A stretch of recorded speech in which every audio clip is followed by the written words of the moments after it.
আসসালামু আলাইকুম। সবাই কেমন আছেন? আপনার পড়াশোনা কেমন চলতেছে এবং আমার সাউন্ড ঠিকঠাক আছে কিনা এই বিষয়টা সবাই কমেন্ট করুন। আপনার পড়াশোনা কেমন চলতেছে? আপনি এই পর্যন্ত কয়টা ক্লাস করেছেন এবং আপনার ক্লাসগুলো কেমন লাগতেছে? এই বিষয়গুলো নিয়ে একটা কমেন্ট করেন। আর হচ্ছে আমার সাউন্ড ঠিকঠাক আছে কিনা সেটাও কমেন্ট করেন। আমরা ক্লাস এখনই শুরু করে দেব। আপনারা সবাই ক্লাসে জয়েন হয়ে নিন। আমি হচ্ছে আমার এই ক্লাসের লিঙ্কটা একটু হোয়াটসঅ্যাপ গ্রুপে দিয়ে দেই। তারপরে হচ্ছে আমরা শুরু করে দেব। আপনি এই সময়ের ভিতরে একটা কমেন্ট করে ফেলুন যে আমার সাউন্ড ঠিক আছে কিনা এবং আপনার এটা কততম ক্লাস এবং আপনার পড়াশোনা কেমন চলতেছে এবং এই কোর্সটা করে আপনি আসলে কতটুকু আউটপুট পাচ্ছেন, অর্থাৎ আপনার ফিডব্যাকটা কেমন সেটা হচ্ছে আপনি একটু কমেন্টে জানান যে আপনি আসলে এই কোর্সটা থেকে কতটুকু শিখতে পারতেছেন। এই বিষয়টা আপনি এখন কমেন্ট করে ফেলুন। আমরা এখনই শুরু করে দেব আমাদের হচ্ছে ক্লাসটা।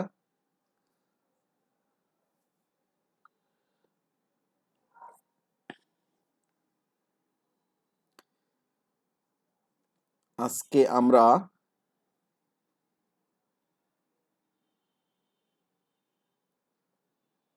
আজকে আমরা দুইটা বিশ্বযুদ্ধ দেখব। আমরা যদিও এর আগের ক্লাসে প্রথম বিশ্বযুদ্ধ দেখেছি, বাট আজকের ক্লাসে আমরা কি করব? দুইটা বিশ্বযুদ্ধই দেখব। প্রথম এবং দ্বিতীয়, এই দুইটা বিশ্বযুদ্ধের সবকিছু দেখার চেষ্টা করব। আপনারা হচ্ছে সবাই একটু জয়েন হয়ে নিন। আপনারা সবাই জয়েন হয়ে নিন। হ্যাঁ, আজকের ক্লাস থেকে আশা করি অনেক কিছুই শিখতে পারবেন, যেগুলো হচ্ছে আপনার প্রিলি পরীক্ষার জন্য খুবই কাজে দিবে। হ্যাঁ, আমরা শুরু করে দেব এখনই। যারা যারা জয়েন হচ্ছেন তারা অবশ্যই কমেন্টে জানাবেন আপনার পড়াশোনা ঠিকঠাক চলতেছে কিনা, আপনার পড়াশোনা ঠিকঠাক হচ্ছে কিনা। দেখুন, আজকে আমরা দুইটা বিশ্বযুদ্ধ দেখব, অর্থাৎ প্রথম এবং দ্বিতীয় বিশ্বযুদ্ধ। আমরা যদি পৃথিবীর মানচিত্রটা ভালোভাবে বুঝতে পারি তাহলে আমাদের পড়াশোনা অনেকটাই সহজ হয়ে যাবে। আমাদের এই ম্যাপটা একদিনে শিখে ফেলা সম্ভব না। আমরা হচ্ছে ধীরে ধীরে এই ম্যাপটা পুরোপুরিভাবে দেখব। তো এই ম্যাপের কোন অংশটা ইউরোপ আপনি বলতে পারবেন? দেখুন, আপনাকে যদি আমি একটু মার্ক করে দেই, আপনি এই যে এই অংশটা আছে না, এই যে এই অংশটাই হচ্ছে মূলত কি ইউরোপ। এই যে এই অংশটা, এই অংশের ভিতরেই দুইটা বিশ্বযুদ্ধ হয় মূলত। এই যে শহরটা আমি এই যে যেই জায়গায় দাগাচ্ছি, এই জায়গায়, এটা হচ্ছে বার্লিন শহর, যেটা হচ্ছে জার্মানির জার্মানির শহর, নাৎজি জার্মানি। তো এই নাৎজি বাহিনীর শহরেই মেন যুদ্ধটা হয়। তো এইখানে দেখুন রয়েছে কি আমেরিকা এই জায়গা থেকেও আসে, তারপরে এই যে ঠিক এই যে জায়গা থেকে চীন আসে এইখানে যুদ্ধ করার জন্য, এই জায়গায় চীন আছে। তো মোটামুটি পুরো পৃথিবী প্রায় একটা যুদ্ধ লেগে যায় এই দ্বিতীয় বিশ্বযুদ্ধের সময়। তো প্রথম বিশ্বযুদ্ধেও মোটামুটি যুদ্ধ ভালোই হয়, কিন্তু দ্বিতীয় বিশ্বযুদ্ধ সবচেয়ে বেশি ভয়াবহ হয়। তো এই দুইটা বিশ্বযুদ্ধের কারণ কি, এই দুইটা বিশ্বযুদ্ধ থেকে কি ধরনের প্রশ্ন আসে, এই দুইটা বিশ্বযুদ্ধের মূল প্রেক্ষাপট কি, ফলাফল কি, কারণ কি, সবকিছুই আমরা দেখব। ক্লাসটা একটু লম্বা হতে পারে, আপনি খাতা কলম নিয়ে বসেন, ধৈর্য নিয়ে বসেন, আপনি পুরো ক্লাসটা করার চেষ্টা করেন। আমি ধীরে ধীরে আপনাকে অনেকগুলো ইনফরমেশন দিব, যেগুলো আপনি মুখস্থ করে ফেলতে পারলে আপনার যে কোনো চাকরির জন্য ভালো একটা আউটপুট আসবে আশা করা যায়। আর সবার পড়াশোনা কেমন চলতেছে সেটা অবশ্যই কমেন্টে জানাবেন, কারণ হচ্ছে আপনার পড়াশোনা কেমন চলতেছে এবং এটা কততম ক্লাস করতেছেন আমার, এবং ক্লাসগুলো কেমন লাগতেছে, আপনার কি এইভাবেই ক্লাস হলে ভালো হয় নাকি অন্য কোনোভাবে ক্লাস নিলে ভালো হয়, এই ব্যাপারগুলো কিন্তু আমাকে বলতে পারেন। আচ্ছা, যাই হোক, আমার মনে হচ্ছে স্লাইড থেকে বই থেকে আমি মিক্সার করে পড়ালে আমার মনে হয় সবচেয়ে ভালো হবে আপনাদের জন্য। আমি সেটাই করব আপনাদেরকে। তো আমরা এই জায়গায় আমরা মূলত ইউরোপের যে জায়গাটা সেটা আমরা এইখানে দেখতে পাচ্ছি, ইউরোপ। তো এটা হচ্ছে 7টা কন্টিনেন্ট, অর্থাৎ 7টা মহাদেশ রয়েছে। 7টা মহাদেশ সম্পর্কে আমরা ভালো পড়াশোনা করেছি।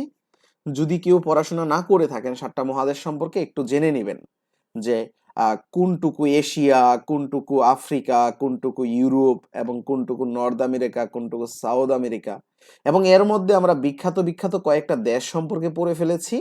এই যে এটা, এই যে এই অংশটুকু চীন, আর এই যে ফুল এই অংশটুকু রাশিয়া, তারপরে এই যে এটা আলজেরিয়া, আর এই যে এই অংশটুকু হচ্ছে কানাডা, আর এটা হচ্ছে ইউএসএ। ইউএসএ আপনি এটা একটু মুখস্থ করে ফেলুন, এটা ইউএসএ।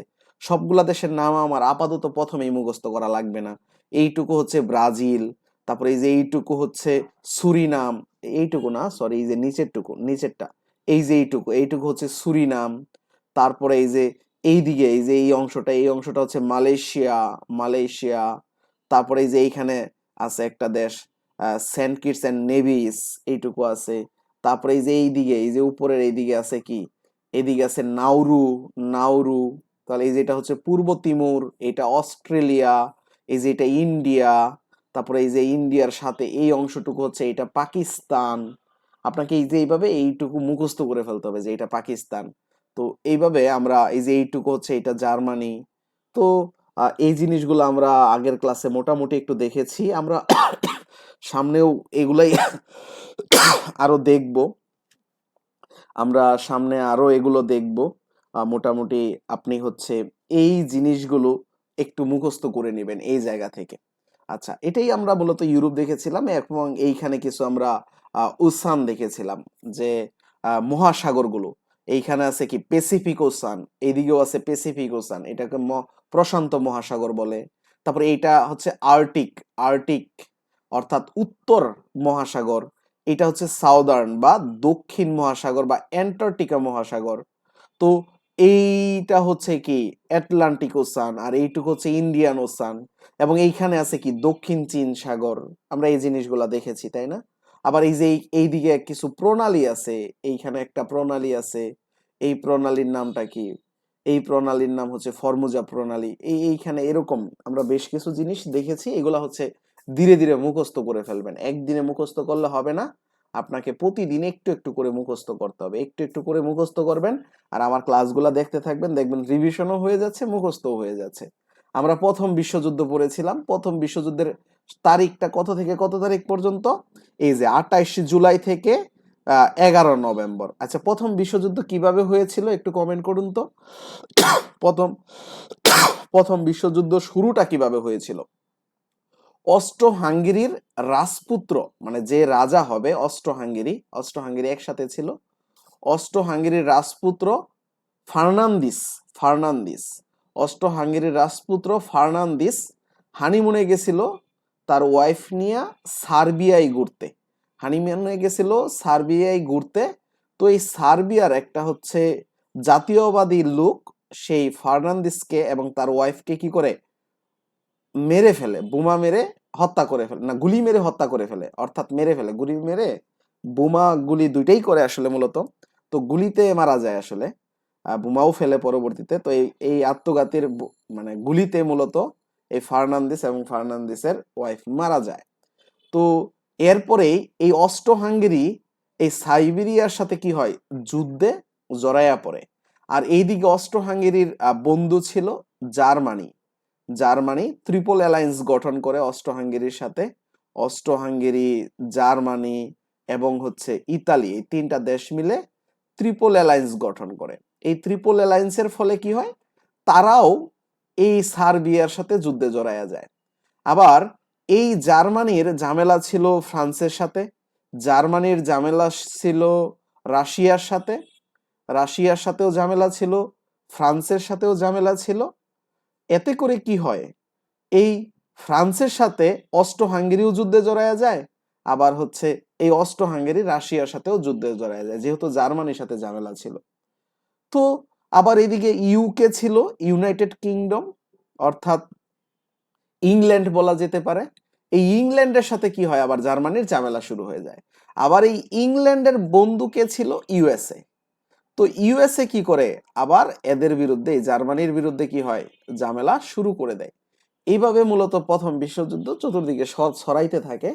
তো আমরা এই জিনিসটা আগের ক্লাসে দেখেছিলাম, আজকের ক্লাসেও আবার সেম জিনিসটা প্রথমে দেখে নেব। হ্যাঁ, তো এই জিনিসটা যদি আমরা মূলত শিখি, আমাদের আজকের ক্লাসে প্রথম বিশ্বযুদ্ধ এবং দ্বিতীয় বিশ্বযুদ্ধ দুইটাই শেষ হয়ে যাবে এবং জাতিপুঞ্জ এটা শেষ হয়ে যাবে, জাতিসংঘবাদ থাকবে। জাতিপুঞ্জ এখন আর নাই, তো জাতিপুঞ্জ একটা সময় ছিল এবং জাতিপুঞ্জের একটা ব্যর্থতার কারণেই আবার আহ মানে দ্বিতীয় বিশ্বযুদ্ধের শুরু হয়। এরপরে কি হয়, দ্বিতীয় বিশ্বযুদ্ধের জাতিপুঞ্জের কারণে দ্বিতীয় বিশ্বযুদ্ধের শুরু হয় বলা যেতে পারে। তো এই দ্বিতীয় বিশ্বযুদ্ধের পরে জাতিসংঘ গঠন করা হয় এবং দ্বিতীয় বিশ্বযুদ্ধের সমাপ্তি ঘটে। আমরা এই জিনিসটাই আজকের ক্লাসে আমরা টোটালি শেষ করব। তাহলে দেখুন, এটা ফার্স্ট ওয়ার্ল্ড ওয়ার যখন হয়েছিল, অর্থাৎ প্রথম বিশ্বযুদ্ধ যখন হয়েছিল, তখন কে কোন পক্ষে ছিল? এই যে জার্মানি, জার্মানি, অস্ট্রো হাঙ্গেরি, এই যে ম্যাপে আপনি দেখুন, এইটুকু অস্ট্রো হাঙ্গেরি, আর এটা হচ্ছে বুলগেরিয়া, আর এটা হচ্ছে অটোমান এম্পায়ার। এই Germany, Austro Hungary, Bulgaria, Ottoman empire, এই চারটা দেশ ছিল। এই চারটা দেশকে আমরা কেন্দ্রীয় শক্তি বলবো, সেন্টার, কেন্দ্রীয় শক্তি। এটা জাস্ট একটা পক্ষের নাম দেওয়া হয়েছে কেন্দ্রীয় শক্তি। তাহলে আমরা এই চারটা দেশকে একসাথে কি বলবো? সেন্টার অ্যালায়েন্স, অর্থাৎ সেন্ট্রাল পাওয়ার, কেন্দ্রীয় শক্তি। এই চারটা দেশই মূলত যুদ্ধ লাগায় বা যুদ্ধ শুরু করে। সেটাও কিভাবে হয়েছিল? এই যে দেখুন, এই যে সাইবেরিয়া, এই অংশটুকু সাইবেরিয়া, এই সাইবেরিয়া তখন অটোম্যান মানে এই যে অস্ট্রো হাঙ্গেরির একটা উপনিবেশ ছিল। এই যে অস্ট্রো হাঙ্গেরি এই সাইবেরিয়াটাকে আগে দখল করে রাখতো, অর্থাৎ এটার একটা উপনিবেশ ছিল কি? Austro Hungary. তো অস্ট্রো হাঙ্গেরি উপনিবেশ হচ্ছে সাইবেরিয়া। এটা কিন্তু অস্ট্রো হাঙ্গেরিকে চালাইতো, যেমন এই যে আমাদের ভারত উপমহাদেশ কেমন ইংল্যান্ড চালাইতো না, ঠিক এরকম অস্ট্রো হাঙ্গেরিকে চালাইতো কেরা?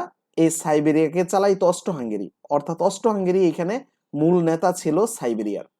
তো এইখানে সাইবেরিয়ার যে রাজার ছেলে ফার্নান্দিস তার ওয়াইফ নিয়ে ঘুরতে যায় মূলত এই সাইবেরিয়াতে, হানিমুন করতে যায় সাইবেরিয়ার একটা শহরে। তো এইখানের যে জাতীয়বাদী দল আছে, অর্থাৎ অস্ট্রো হাঙ্গেরির বিরোধী দল, ওইখানের একজন উগ্রবাদী এই সাইবেরিয়াতে অস্ট্রো হাঙ্গেরির ফার্নান্দিসকে কি করে ফেলে? হত্যা করে ফেলে। এরপরে সাইবেরিয়া 1 মাস পরে এদের বিরুদ্ধে যুদ্ধ ঘোষণা করে দেয় এবং এই জায়গায় মূলত তাদের যুদ্ধ শুরু হয়। এরপরে এই যে জার্মানির আবার রাশিয়ার সাথে একটা দ্বন্দ্ব হতে থাকে, আবার এইদিকে ফ্রান্সের সাথে একটা সীমানা নিয়ে দ্বন্দ্ব হতে থাকে।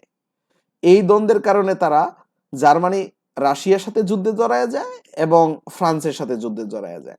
আবার এইদিকে জার্মানি, অস্ট্রো হাঙ্গেরি আর ইতালি, এই তিনটা দেশ মিলে একটা ট্রিপল অ্যালায়েন্স গঠন করে। এই ট্রিপল অ্যালায়েন্স গঠন করার মেইন কারণ ছিল তারা তাদের সাথে যদি কেউ যুদ্ধে আসে তাদের বিরুদ্ধে তারা যুদ্ধ করবে। তো এরাও কি করে? পরবর্তীতে অস্ট্রো হাঙ্গেরি রাশিয়ার বিরুদ্ধে যুদ্ধ করে ফেলে, ফ্রান্সের বিরুদ্ধে যুদ্ধ করে ফেলে, আবার হচ্ছে জার্মানিও কি করে ফেলে? সার্বিয়ার বিরুদ্ধে যুদ্ধ করে ফেলে। তো এরপরে দেখা গেছে এইদিকে আবার অটোমান সাম্রাজ্যের একটা কাহিনী ছিল, যে অটোমান সাম্রাজ্য সবসময় চাইতো এই রোমানিয়াদের এদেরকে দখল করে ফেলতে।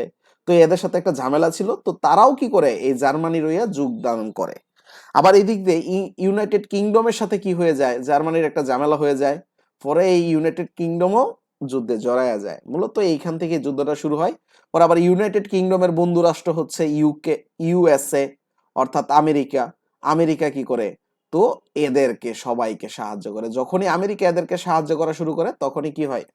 যুদ্ধটা মোটামুটি অনেক স্ট্রং হয়ে যায়। তো এইখান থেকে আপনাকে দেখতে হবে, নামগুলা মনে রাখতে হবে। এটা ইউরোপের একটা মানচিত্র। এদিকে রাশিয়া, ইউনাইটেড কিংডম, ফ্রান্স, পরে হচ্ছে পর্তুগাল, ইউএসএ, এরা হচ্ছে বন্ধু রাষ্ট্র। এবং ইতালি একটা বেইমানি করে। ইতালি কি করে? যখন দেখছে Germany, Austro Hungary, Bulgaria, Ottoman সাম্রাজ্য হেরে যাচ্ছে, তখনই ইতালি এদের বিরোধী করে ফেলে, যে না, আমরা আর তোমাদের সাথে নাই, আমরা হচ্ছে রাশিয়াদের সাথে, অর্থাৎ আমরা হচ্ছে সোভিয়েত ইউনিয়নের পক্ষে। তো ইতালি কি করে? যুদ্ধের চলার কিছুদিন পরে হচ্ছে উল্টে যায়, অর্থাৎ ইতালি তাদের পক্ষে থাকে না। তাহলে এইখানে সেন্ট্রাল পাওয়ার কারা কারা? চারটা দেশ মনে রাখবেন, জার্মানি, অস্ট্রো হাঙ্গেরি, বুলগেরিয়া আর অটোম্যান এম্পায়ার। আর হচ্ছে মিত্র শক্তি, মিত্র শক্তি মানে বিপরীত শক্তি, যেটা সেন্ট্রাল মানে সেন্ট্রাল পাওয়ারের বিপরীত শক্তি, যারা ফ্রেন্ড মৈত্র শক্তি বা মিত্র শক্তি, এটা হচ্ছে রাশিয়া ছিল, গ্রিস ছিল, তারপর হচ্ছে সাইবেরিয়া, তারপর হচ্ছে মন্টিনিগ্রু, রোমানিয়া, তারপর হচ্ছে France, United kingdom, Portugal, USA, এরা ছিল কি বন্ধু রাষ্ট্র। তো এইটুকু ছিল প্রথম বিশ্বযুদ্ধের একটা ঘটনা। প্রথম বিশ্বযুদ্ধ নিয়ে আমরা আজকে আরেকটু পড়াশোনা করব। এই প্রথম বিশ্বযুদ্ধের এই যে ঘটনাটা আমি এখানে একটু লিখে রেখেছি, মূলত এই যে 18 জুন 1914 সালের 18 জুন অস্ট্রিয়ার রাজ পরিবারের উত্তরাধিকারী আর্চ ডিউক ফ্রান্স, এই আর্চ ডিউক আপনার মনে রাখার দরকার নাই, আপনি জাস্ট ফার্দিনান্দ মনে রাখেন। পুরো নামটাই হচ্ছে আর্চ ডিউক ফ্রান্স ফার্দিনান্দ। তো আপনি শুধু ফার্দিনান্দ নামটা মনে রাখেন, আপনি কমেন্ট করে ফেলুন ফার্দিনান্দ। ফার্দিনান্দ মনে রাখলে আপনার এই আর্চ ডিউক ফ্রান্স এটা মনে না রাখলেও চলবে, অপশনে দেখবেন আপনি এটা পেয়ে গেছেন। তো আর্চ ডিউক ফ্রান্স ফার্দিনান্দ এবং তার স্ত্রী সুফিয়া, এই সুফিয়ার নাম মনে রাখার দরকার নাই, মানে এগুলার নাম মনে রাখার দরকার নাই। ওই বসনিয়া শহরে সফরে যান। এই বসনিয়াটাই হচ্ছে আবার সার্বিয়ার একটা অংশ। বসনিয়া হচ্ছে সার্বিয়ার একটা অংশ। তো সার্বিয়ার মানে যেমন বাংলাদেশের ভিতরে ঢাকা, যেমন তো এই সার্বিয়ার ভিতরে ছিল বসনিয়া। তো ওইখানে কারা কে করছে, এই যে গাব্রিলো প্রিন্সেস, এটাও আপনার মনে রাখার দরকার নাই এই নামটা, কারণ এটা পরীক্ষায় আসবে না। যেই নামগুলো পরীক্ষায় আসবে সেগুলো হচ্ছে আপনার মনে রাখতে হবে। তো সার্বিয়ার এই যে উগ্র জাতীয়তাবাদী গাব্রিলো প্রিন্সেস, তার বুলেটের কারণে, তারপরে সে এখানে বোমাও ফেলা হয়, বুলেটের কারণে ফার্দিনান্দ এবং সুফিকে কি করে ফেলে, হত্যা করে ফেলে। পরে 1 মাসের আলটিমেটাম দেয়, 1 মাসের পরে এই যে 28 জুলাই যুদ্ধ শুরু হয় এবং এই যুদ্ধে প্রায় 90 লাখ মানুষ মারা গিয়েছে বলা যেতে পারে। আচ্ছা, এইটুকু ছিল আমাদের এইখানের মেইন প্রেক্ষাপট, মেইন কাহিনী। এটা নিয়ে আর কারো কোনো কনফিউজড থাকার কথা না, আমি এইটুকুই করে ফেলি। এইখানে আমি বলেছিলাম এটা হচ্ছে বেসিক ভিউ বই থেকে নেওয়া একটা স্ক্রিনশট। আমি এটা আগে পড়িয়েছি এবং আবার পড়াচ্ছি, যে এইখানে মূলত ওই একটা ঘটনা দিয়ে যুদ্ধ শুরু হইলো, সব দেশ তো আর যুদ্ধে জড়ায়া যায় নাই, ওই একটা ঘটনাকে কেন্দ্র করে মূলত এইখানে অনেকগুলা এইখানে মূলত অনেকগুলা ঘটনা একসাথে জড়িত ছিল, একসাথে অনেকগুলা ঘটনা জড়িত ছিল। আপনার যদি কখনো রিটেন পরীক্ষা আসে, আপনি রিটেন পরীক্ষায় আনসার করার সময় যুদ্ধের প্রেক্ষাপট ওই ফার্নান্দিসকে হত্যা এটা লেখলে আপনি ফুল মার্ক পাবেন না, আপনাকে 5 মার্ক দিবে না, 5 বা 3 যে কোনোর জন্য রিটেন আসতে পারে। তখন আপনাকে এই ঘটনাগুলো দিতে হবে। বিসমার্কের প্রভাব, বিসমার্কের প্রভাব মানে কি, এই প্রুশিয়া মানে হচ্ছে তখন জার্মানি, জার্মানিকে বলা হতো প্রুশিয়া, জার্মানির পূর্ব নাম হচ্ছে প্রুশিয়া, জার্মানির রাজাকে বলা হতো কাইজার, কাইজার।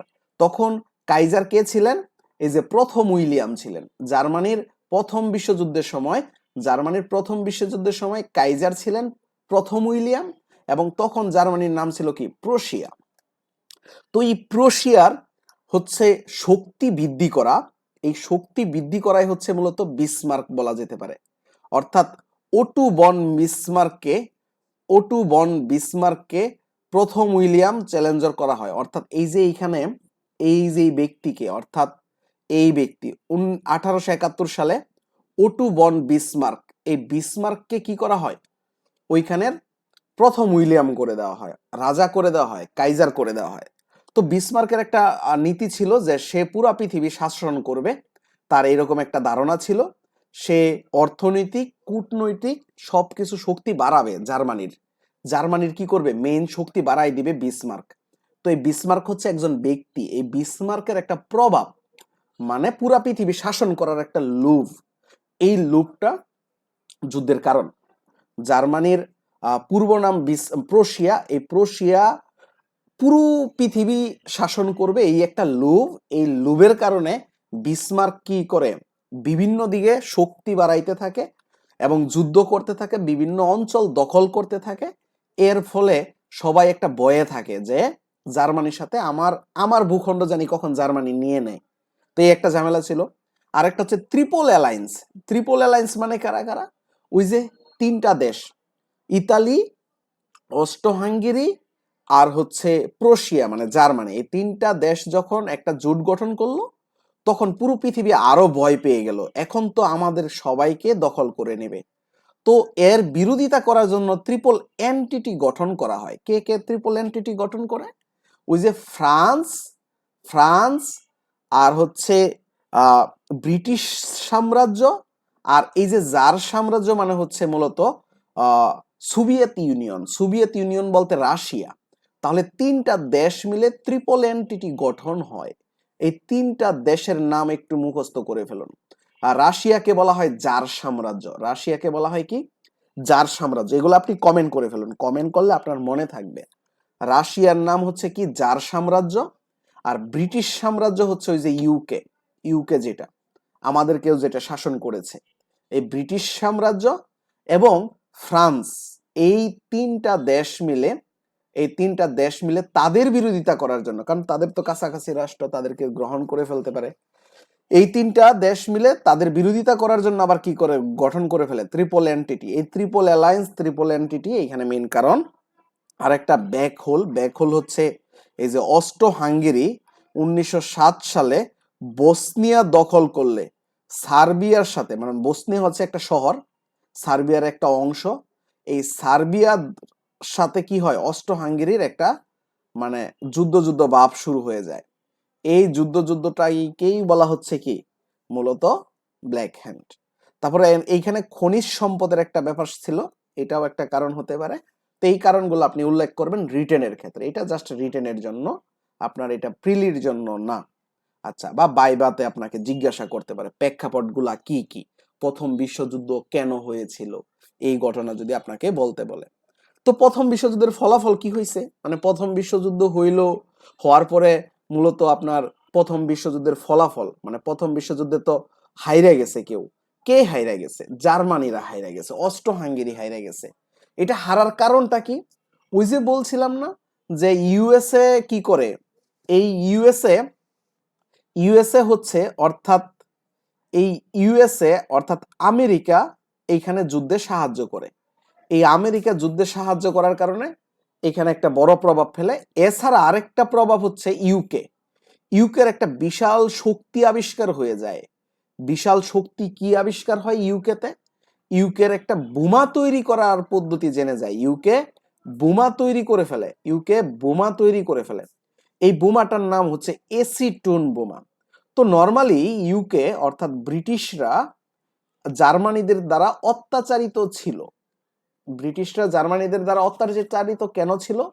ব্রিটিশরা হচ্ছে অস্ত্র বানানোর জন্য, অস্ত্র তৈরি করার জন্য তারা তিমি মাছ শিকার করত। তিমি মাছের হাড় দিয়ে তারা কি বানাইতো? অস্ত্র বানাইতো। তো এই তিমি মাছ কোথায় থাকে? বাল্টিক সাগরে থাকে। তো এই বাল্টিক সাগরটা আবার কে দখল করে রাখছিল? জার্মানি দখল করে রাখছিল। জার্মানি দখল করে রাখার কারণে এই ব্রিটিশদেরকে বাল্টিক সাগর থেকে তিমি শিকার করতে দিত না। এতে করে এই ইংল্যান্ডের সাথে এই জার্মানির ভালো একটা বিরোধ সম্পর্ক থাকে। তো যখন এই ইউকে এসিটন বোমা তৈরি করে ফেলে তখন কি হয়ে যায়? তখন সৈন্যদের ভিতরে একটা সাহস চলে আসে, ইউকের সৈন্যদের ভিতরে সাহস চলে আসে এবং ইউকের সৈন্যরা মনোবল পায় এবং তারা কি হয়? যুদ্ধে জিতে যায়। তো এসিটন বোমাটা কে আবিষ্কার করলো?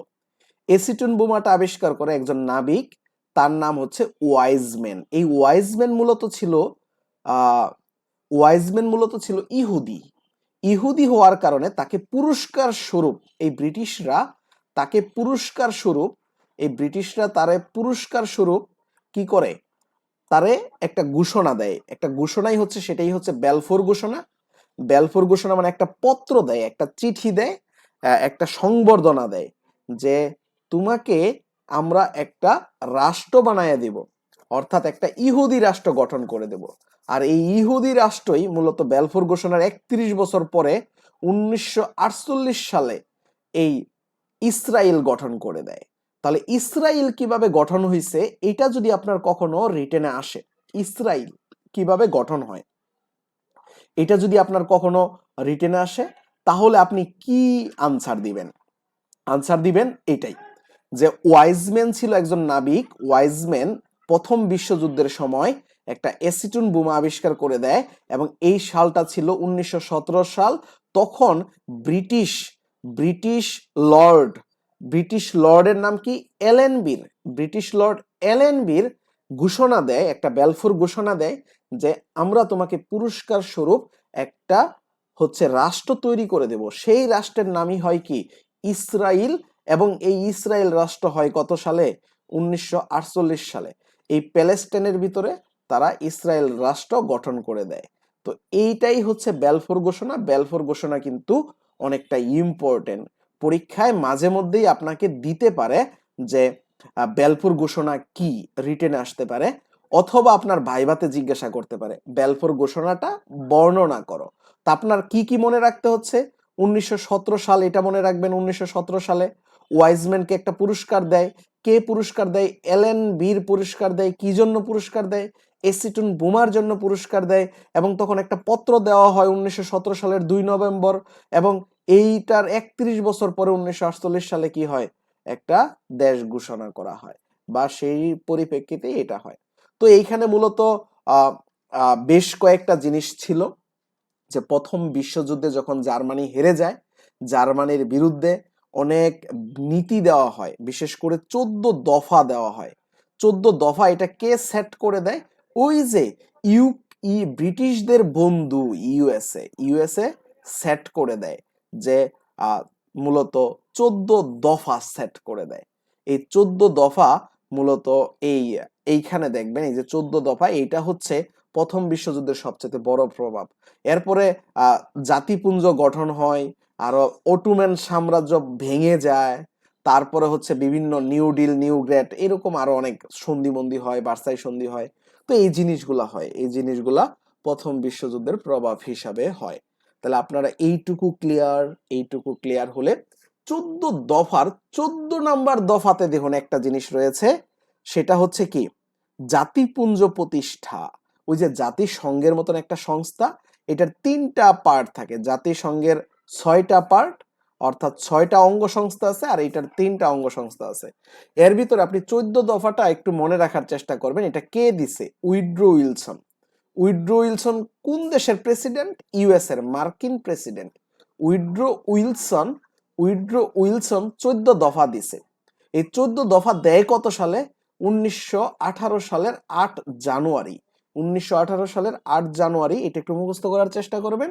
শান্তিপূর্ণ কূটনৈতিক নীতি, এটা একটু মুখস্থ করবেন। তারপরে হচ্ছে এই যে অস্ট্রো হাঙ্গেরি মুক্তি, অটোম্যান সাম্রাজ্য মুক্তি, তারপরে যে সাইবেরিয়া, মন্টিনিগ্রো, রোমানিয়া, এগুলো মুক্তি, বেলজিয়াম মুক্তি, সোভিয়েত মুক্তি, ফরাসি।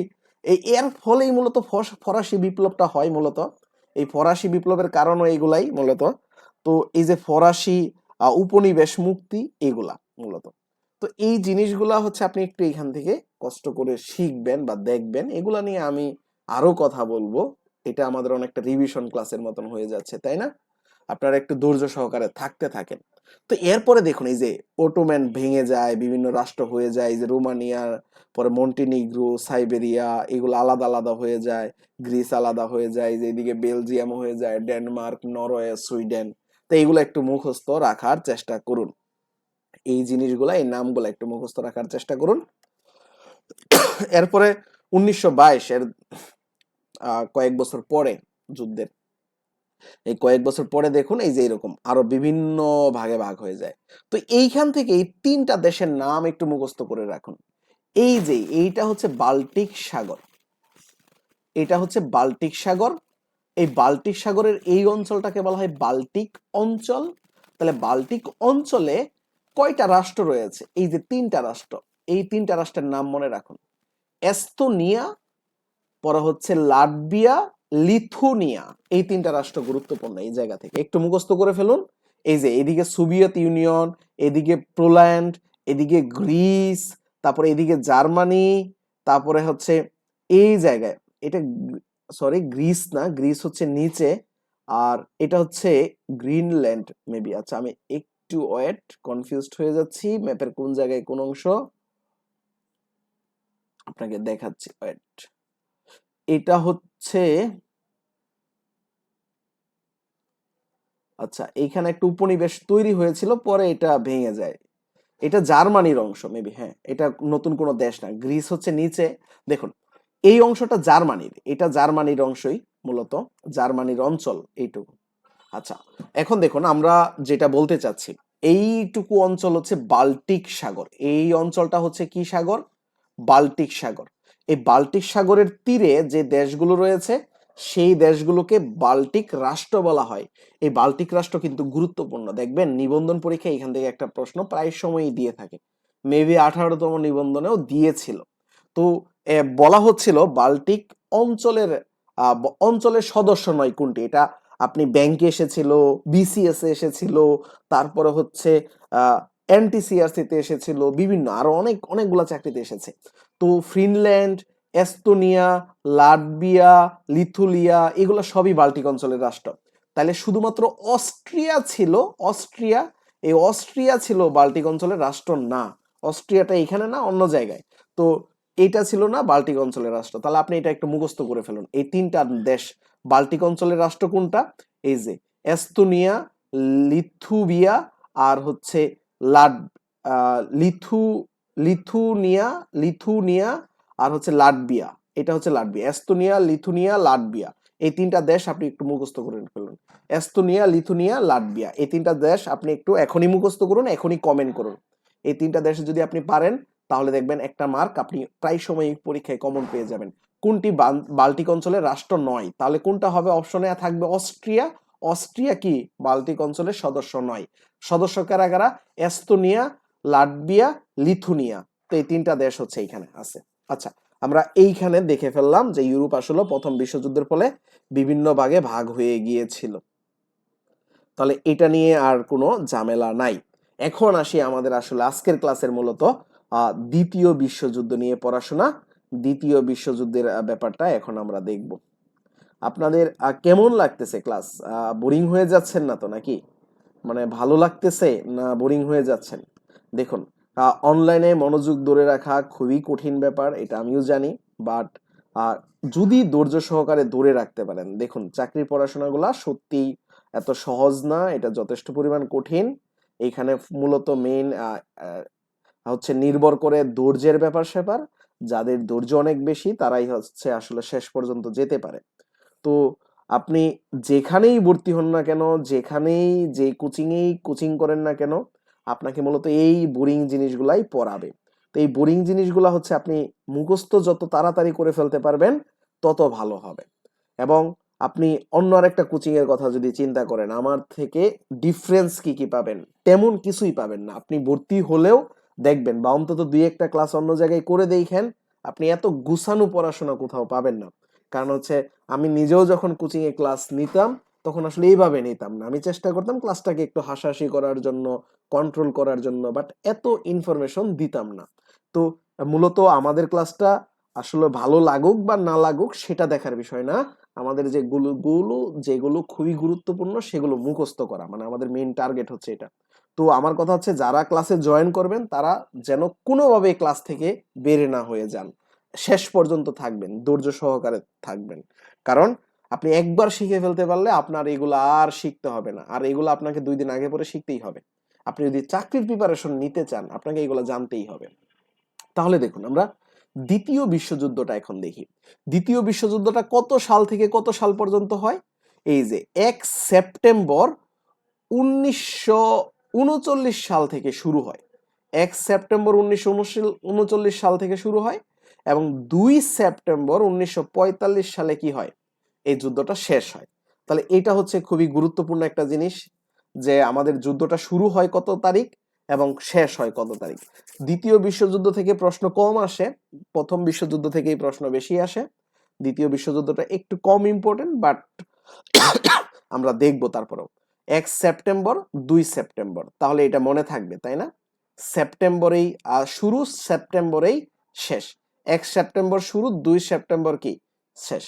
তো 1939-এ শুরু হয়েছে, 1945-এ কি হয়ে গেছে? শেষ হয়ে গেছে। তো জাতিসংঘ প্রতিষ্ঠা হয় কত তারিখ? এই যে সেপ্টেম্বরের পরে অক্টোবর মাসে, অর্থাৎ কতই অক্টোবর? 24 অক্টোবর। তাহলে জাতিসংঘ প্রতিষ্ঠাতা হয় এই যে 1945 সালের 24 অক্টোবর। এইখান থেকে এই তারিখটাও মুখস্থ করে ফেলেন, কারণ জাতিসংঘই তো এর পরে প্রতিষ্ঠা হয় এই যুদ্ধের কারণে। তাহলে এটা আমরা পরবর্তীতে দেখব, এটা কোনো ঝামেলা না।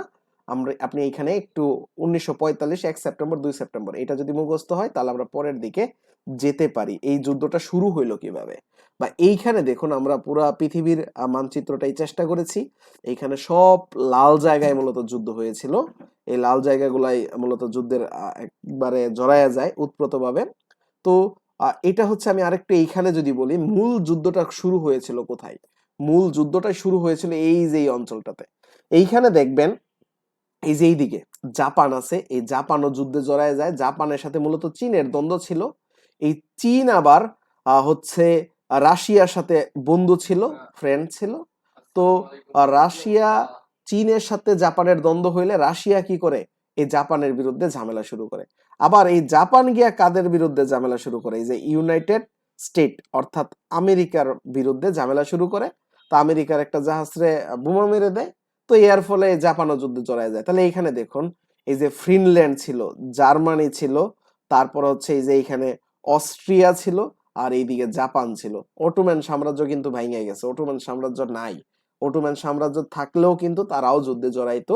এই ব্যাপারগুলাই হচ্ছে আমরা এখন দেখব। এটা নিয়ে আমরা একটু সামনের দিকে আগাই। দেখুন প্রথম বিশ্বযুদ্ধটা শুরু হয় কত তারিখ এবং কেন শুরু হয়? প্রথম বিশ্বযুদ্ধটাই শুরু হয়, জার্মানির একটা লোভ ছিল। জার্মানি আগে থেকেই, যখন প্রথম বিশ্বযুদ্ধে হেরে গেল জার্মানি, তখন জার্মানির উপরে অনেক অত্যাচার করা হয়, অনেক শর্ত দিয়ে দেওয়া হয়, অনেক হচ্ছে অনেকগুলা নীতি যোগ করে দেওয়া হয় জার্মানির শক্তির উপরে। তো জার্মানির অনেক জরিমানা করা হয়। অনেক জরিমানা করার কারণে জার্মানি খুব ক্ষিপ্ত ছিল। জার্মানির ক্ষমতায় তখন আসে হিটলার। এই হিটলার এসে পুরো পৃথিবী শাসন করার একটা অঙ্গীকার করে। নাৎসি বাহিনীর হিটলার এসে পুরো পৃথিবী শাসন করবে এরকম একটা অঙ্গীকার করে। তো তারা প্রথমেই আক্রমণ করে বসে পোল্যান্ড। এই পোল্যান্ডকে যেদিন আক্রমণ করলো, এই তারিখটা ছিল 1 সেপ্টেম্বর 1939। এই দিন নিয়ে যুদ্ধটা শুরু হইল। জাপান তাদের দেশের আয়তন বৃদ্ধি করার জন্য পোল্যান্ডকে আক্রমণ করে। এই আক্রমণ দিয়ে জাপানের কি হয়, মানে দ্বিতীয় বিশ্বযুদ্ধ শুরু হয়। তাহলে দ্বিতীয় বিশ্বযুদ্ধের প্রথম যে দুইটা দেশের ভিতরে যুদ্ধ হয়েছিল, সেই দুইটা দেশের নাম কি? একটা হচ্ছে জার্মানি আর একটা হচ্ছে Poland. Germany versus Poland 1 September 1939 সালে এই যখন তারা দ্বন্দ্বে জড়ায়া যায় অফিসিয়ালি ঘোষণা দিয়ে, তখনই কি হয়? দ্বিতীয় বিশ্বযুদ্ধটা শুরু হয়। ওকে, আমরা এটা বুঝতে পেরেছি। আচ্ছা, তাহলে এখন আমরা যদি পরের টুকু দেখি, এই যে এই জায়গায় কে কে মিত্র শক্তি ছিল আর কে কে হচ্ছে কেন্দ্রীয় শক্তি ছিল। এই যে দেখুন এইখানে আরেকটা কথা বলে রাখি, প্রথম বিশ্বযুদ্ধে আমরা দেখলাম জার্মানি কি হয়েছিল, মানে জার্মানির সাথে ইতালি আর থাকে নাই। ইতালি কি করছিল যে তারা এই যে এদের কাছে চলে গিয়েছিল, এরা হচ্ছে রাশিয়া, সোভিয়েত ইউনিয়ন, যে ইতালি পক্ষ চেঞ্জ করে ফেলেছিল। তাহলে দ্বিতীয় বিশ্বযুদ্ধে আবার ইতালি জার্মানির সাথে কিভাবে আসলো? কারণ হচ্ছে ইতালি মনে করতেছিল তারা যে প্রথম বিশ্বযুদ্ধে জয়লাভ করলো, জয়লাভ করার পরে জার্মানিকে ভাগ করে যে তারা নিতেছে সারা পৃথিবীর মানুষ, বা এই যে রাশিয়া, আমেরিকা, ইউকে, ফ্রান্স, এরা যে রাশিয়া ভাগ করে বিভিন্ন অঞ্চল নিয়ে নিছে, তখন ইতালি মনে করতেছিল তাকে ঠকানো হয়েছে, ইতালিকে ঠকানো হয়েছে, ইতালি এটা মনে করতেছিল। এই জন্য দ্বিতীয় বিশ্বযুদ্ধে আবার ইতালি দেখলো, ইতালি তো সুবিধাবাদী রাষ্ট্র, আমি আগেই বলেছি, ইতালি দেখলো জার্মানির শক্তি হচ্ছে হিউজ, যে প্রথম বিশ্বযুদ্ধে জার্মানি হেরে গেলেও দ্বিতীয় বিশ্বযুদ্ধে জার্মানি হারবে না। কারণ জার্মানির যে শক্তি ছিল, টোটাল পৃথিবীতে এর অর্ধেক শক্তি ছিল না।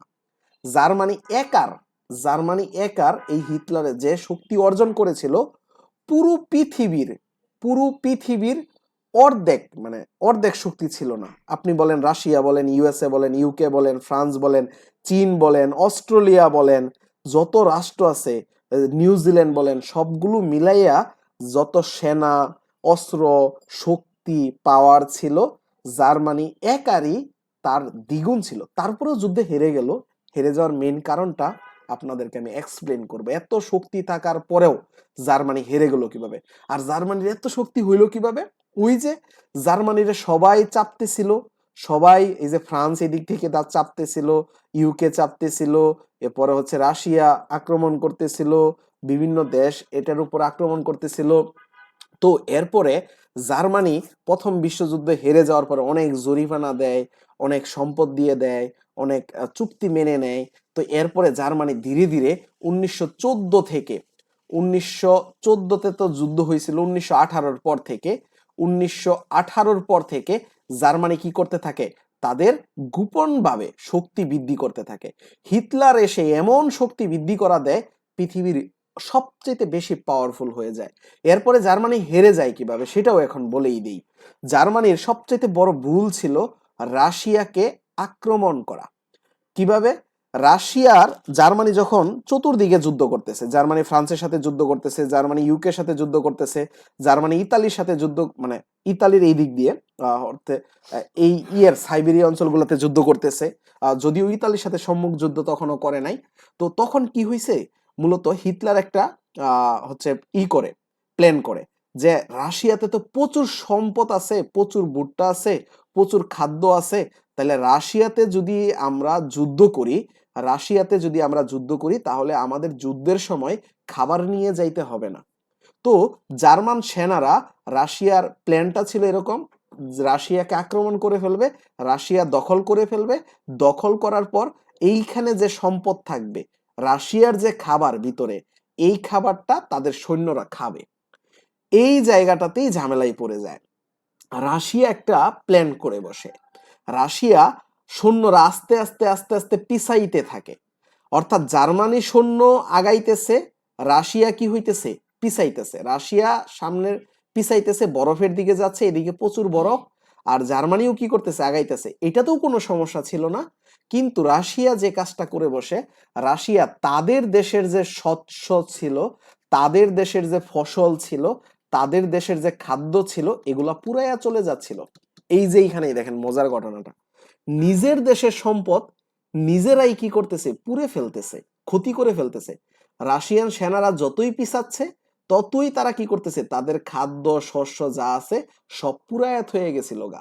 তো এতে করে কি হয়? জার্মানি সেনারা আইসা খাদ্য অভাব তৈরি হয়, খাবার পায় না। আবার এই রাশিয়া তখন বিভিন্ন ধরনের মহামারী শুরু হয়ে যায়, রোগ শুরু হয়ে যায়, ওই যে পুরায়া দেয়, বাতাস নষ্ট হয়ে যায় এবং বিভিন্ন ধরনের রোগ ছড়াইতে থাকে। আর জার্মানি সেনাদের কাছে খাবারও নাই, তেমন প্রোটিনও পাচ্ছে না, শক্তিও পাচ্ছে না। তো এতে করে জার্মানির প্রচুর সেনা মারা যায় এই রাশিয়ার সাইবেরিয়া অঞ্চলে, অর্থাৎ বরফে ঢাকা অঞ্চলটাতে। তো এইখানে মূলত মেইন কাজে দিয়েছে রাশিয়ার বুদ্ধি, তীক্ষ্ণ বুদ্ধি। তাদের সম্পদ তারাই কি করে ফেলেছে? পুড়ে ফেলেছে, তারাই নষ্ট করে ফেলেছে। তারা পিছাচ্ছিল আর তাদের সম্পদ নষ্ট করে যাচ্ছিল। এতে করে জার্মানি সেনারা হতবাক হয়ে যায় এবং খাদ্য অভাবে মারা যায়, বিভিন্ন রোগ প্রতিরোধ ক্ষমতা কমে যায়, বিভিন্ন মহামারী দেখা দেয়, তারপরে কয়েকদিনের ভিতরে হাজার হাজার সৈন্য মারা যায়। এতে করে ফ্রান্স অনেকটাই শক্তি পেয়ে যায় জার্মানির সাথে যুদ্ধ করতে। আবার এই ফ্রান্সকে সাহায্য করে বসে ইউএসএ, ইউকে। এই সাহায্য করার কারণে ইতালিও কি হয়? তখন বেঁকে বসে আবার, ইতালি তখন আবার বেঁকে বসে। তারপরেও ইতালি যুদ্ধের অনেকটা টাইম পর্যন্ত, দ্বিতীয় বিশ্বযুদ্ধে জার্মানির সাথেই ছিল বলা যায়। তারপরে ইতালি অনেকটা নিরপেক্ষ হয়ে যায়। এই জায়গাটাতে আমরা বুঝতেছি জার্মানি, ইতালি, জাপান, এই তিনটা দেশ মূলত, আর আরেকটা দেশ হচ্ছে অস্ট্রিয়া, এই চারটা দেশকে আমরা কি বলবো? সেন্ট্রাল পাওয়ার বলবো। আর চীন, অস্ট্রেলিয়া, নিউজিল্যান্ড, তারপর হচ্ছে জার সাম্রাজ্য মানে ওই যে সোভিয়েত ইউনিয়ন, রাশিয়া যেটা, পরে ইউকে, ফ্রান্স, ইউএসএ, এরা ছিল, ইন্ডিয়া সহ ছিল, ইন্ডিয়াও ছিল এদের সাথে।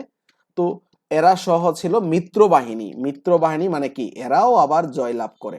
তাহলে দুইটা বিশ্বযুদ্ধেই জার্মানি হেরে যায়, মানে জার্মানির আসলে কি হতবাগা বলা যায়। দুইটা বিশ্বযুদ্ধেই তাদের শক্তি ছিল সবচেয়ে বেশি এবং দুইটা বিশ্বযুদ্ধেই কি হয়, তারা হেরে যায়।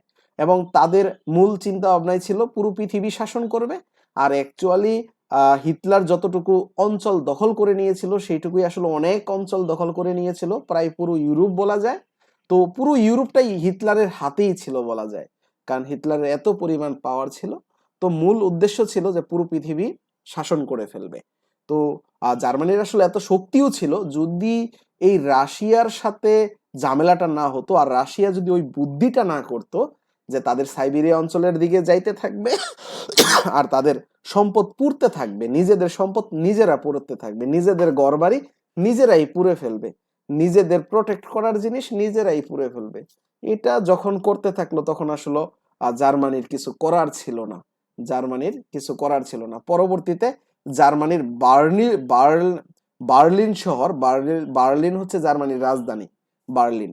তো এই বার্লিন শহরটাই কি করে পরবর্তীতে রাশিয়া বা জার সাম্রাজ্য দখল করে ফেলে।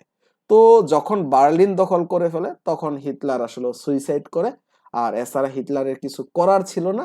তারপরে হচ্ছে এই বার্লিন শহর দখল করার পর হিটলারের গার্লফ্রেন্ড সহ পুরো তার যে বাহিনী ছিল, মানে মেইন লিডার গুলো সবাইকে নিয়ে সুইসাইড করে হিটলার। তো এইখানে আগে বোঝা যাচ্ছিল হিটলার জিতে যাবে, এবং হিটলার এইখানে একটা করে ফেলে। ইউকে একটা বলেছিল তাদেরকে প্যালেস্টাইন রাষ্ট্র গঠন করে দিবে, প্যালেস্টাইনদেরকে মানে প্যালেস্টাইন থেকে ইসরায়েল একটা রাষ্ট্র গঠন করে দিবে। আগে যখন ওই যে এসিটুন বোমা আবিষ্কার করেছিল, একটা ইসরায়েল রাষ্ট্র গঠন হয়ে যাবে, অর্থাৎ ইহুদি রাষ্ট্র। আবার এই হিটলারের পার্সোনাল লাইফেও ইহুদিদের সাথে একটা ঝামেলা ছিল। তো এই লাস্টের দিকে একটা অভিযান চালাইয়া প্রায় 60 লাখ ইহুদি, প্রায় 60 লক্ষ ইহুদি মারা যায় এই হিটলারের একটা প্লেনের কারণে। মানে প্রায় পুরো ইহুদি জাতিকেই প্রায় ধ্বংস করে ফেলতে চাচ্ছিল হিটলার। হিটলারের মেন মিশনই ছিল পৃথিবীতে কোনো ইহুদি রাখবে না। প্রায় 60 লাখ ইহুদি মারা যায়। এই পুরো পৃথিবীতে তখন প্রায় 7 কোটি মানুষ থাকলে প্রায় 3 কোটির মতন প্রায় মানুষ মারা যায় এই এক দ্বিতীয় বিশ্বযুদ্ধে। দ্বিতীয় বিশ্বযুদ্ধ ছিল পৃথিবীর সবচেয়ে ভয়াবহ বিশ্বযুদ্ধ। আর এইখানে এই যে জাপান শহর রয়েছে, এই জাপানের উপর এই যে এই ইউএসএ দুইটা বোমা ফেলে দেয়, একটা হচ্ছে হিরোশিমা আর একটা হচ্ছে নাগাসাকি। এগুলো আমরা একটু পরেই দেখবো, এখনই দেখবো। আপনার এটা নিয়ে আসলে তেমন কোনো টেনশনের কারণ নাই। এগুলো আমি যতক্ষণ যা বললাম এটা যদি আপনি মুখস্থ না করতে পারেন কোনো সমস্যা নেই, আপনি বারবার ভিডিওগুলো দেখলে আপনারা দেখবেন মনে হয়ে যাবে। তো জার্মানি যে কারণে আসলে যুদ্ধ করতে চেয়েছিল আমি সেটাই এইখানে একটু লিখে রেখেছি। জার্মানি যুদ্ধের কারণটা কি ছিল, এই যে এইখানে দেখুন দেওয়া আছে। প্রথম বিশ্বযুদ্ধের সব দোষ জার্মানিকে দেওয়া হয়েছিল এবং যুদ্ধ অপরাধীকে ঘোষণা করা হয়েছিল। জার্মানিকে যুদ্ধ অপরাধী ঘোষণা করা হয়েছিল, সব দোষও জার্মানিকে দিয়েছিল এবং যুদ্ধ অপরাধী বলা হয়েছিল জার্মানিকে। এটা জার্মানির অনেক হচ্ছে জার্মানির অনেক অংশ কি করে দখল করে নিয়ে যায়, জার্মানির অনেক অংশ তারা কি করে দখল করে নিয়ে যায়। জার্মানিকে বিপুল জরিমানা দিতে হয়, বিপুল জরিমানা দিতে হয়। এই যে ফ্রান্স, পোল্যান্ড, বেলজিয়াম সহ অনেক রাষ্ট্রই জার্মানির বিভিন্ন অংশ নিয়ে জায়গা। এটা হচ্ছে একটা মেইন কারণ ছিল এইখানে, মেইন কারণটা আমরা এইখানে এটা বলতে পারি। বুঝতে পেরেছেন? আচ্ছা, তো জার্মানির পতাকাটা একটু দেখে রাখুন। এটা জার্মানি আসলে পৃথিবীর মেইন পাওয়ার বলা যেত যদি দ্বিতীয় বিশ্বযুদ্ধে জিতে যেত, কারণ পুরো পৃথিবী তারা শাসন করে ফেলতো। তো আরো শর্ত দেওয়া হয় প্রথম বিশ্বযুদ্ধের পরে।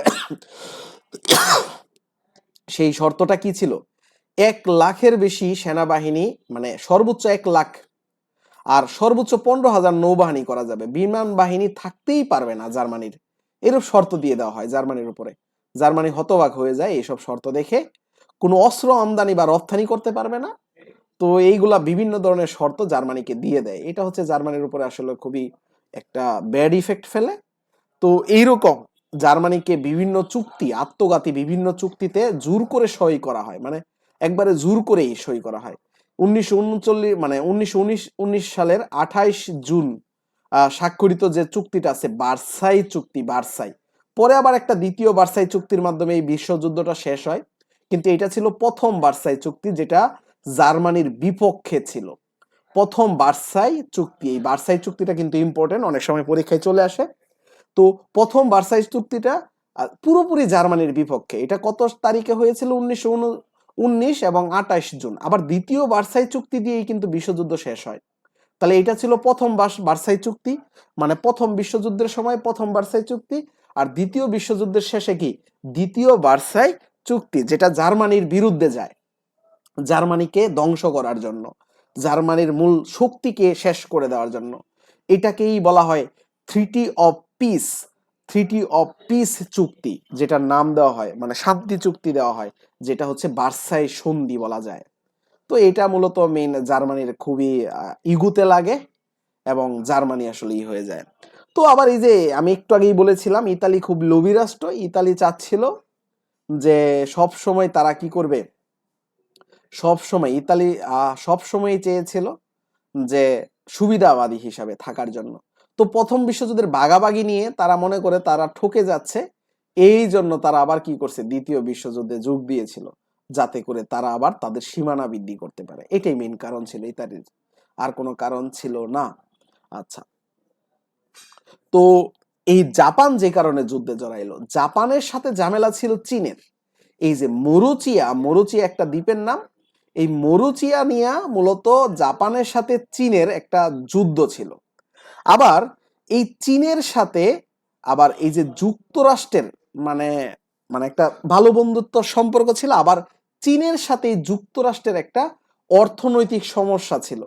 চীন আহ হচ্ছে জাপানের সাথে একটা ঝামেলা করতেছিল, কিন্তু জাপান আমরা জানি খুব শান্তিপ্রিয় জাতি, জাপান খুব শান্তিতেই থাকতো, এখনো শান্তিতে আছে, আগেও শান্তিতে ছিল, মাঝখানে খালি অশান্ত হয়ে গিয়েছিল, বিশেষ করে দ্বিতীয় বিশ্বযুদ্ধের সময়। তো তাদের মূলত তেল এবং অন্যান্য প্রাকৃতিক সম্পদের অভাব ছিল, আর এগুলো তারা প্রশান্ত মহাসাগরে আধিপত্যের জন্য মূলত এই যুক্তরাষ্ট্রের সাথে তারা যুদ্ধ করেছিল। এভাবে তারা দ্বিতীয় বিশ্বযুদ্ধে জড়ায়া যায়।